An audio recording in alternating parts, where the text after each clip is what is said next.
पिछले 2 साल से डेप्सांग प्लेन्स और गलवान घाटी के बारे में बार बार आप लोग सुनते रहे, कैसे चीन गलत नीयत से हमारे इलाकों में घुस रहा था, कैसे अप्रैल 2020 से पहले की यथास्थिति भंग कर दी गई, जब हमारे बहादुर सैनिक जहां पेट्रोलिंग कर पाते थे अब वो वहां नहीं कर पा रहे, और कैसे 19 जून 2020 को प्रधानमंत्री ने क्लीन चिट चीन को दिया, यह कहकर कि कोई घुसा नहीं हुआ, कोई आया ही नहीं, और एक तरह से हमारी जो शौर्यवान सेना है उसका अपमान किया।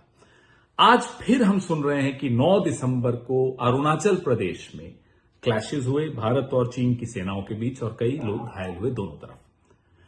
यह नतीजा है उस क्लीन चिट का।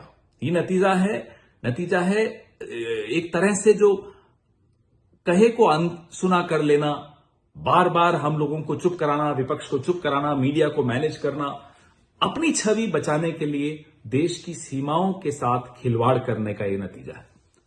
प्रधानमंत्री जी, मैप पर हुए हमले का बदला ऐप से नहीं लिया जाता। प्रधानमंत्री जी, लाल शॉल ओढ़कर चीन के राष्ट्रपति के आगे झुककर सलाम करना और लाल आंख दिखाने में एक फर्क होता है। देश अपमानित महसूस करता है जब आप एक दुश्मन देश के राष्ट्रपति के साथ इस तरह से झुककर उसको सलाम करते हैं। चीन के विषय में आपकी नीति पूरी तरह से फेल हो गई है। हमारी शौर्यवान सेना का अपमान मत कीजिए, उसके शौर्य को कमजोर मत पड़ने दीजिए। आपकी राजनीतिक इच्छा शक्ति कमजोर है, सेना मजबूत है। आपका अपना सांसद, अरुणाचल का सांसद तापिर गाओ लिखकर दे चुका है कि अपर सुबनसिरी जिले में 60-70 किलोमीटर सेना भीतर घुसकर आई चीन की।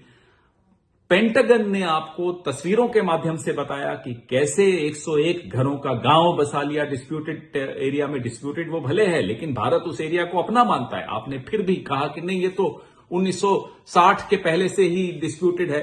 1960 से पहले भले डिस्प्यूटेड रहा हो, लेकिन जो एग्रीमेंट्स हुई हैं चीन के साथ, अलग अलग तौर की एग्रीमेंट्स, उसमें यह स्पष्ट है कि यथास्थिति को दोनों तरफ में से कोई भी डिस्टर्ब नहीं करेगा। चीन ने यथास्थिति डिस्टर्ब की, आपने कुछ नहीं कहा, आपने क्लीन चिट दी, अपने आपके मौन की भी एक क्लीन चिट दे दी आपने चीन को। अब फिर से क्लैश हो रहा है, अरुणाचल प्रदेश में हो रहा है।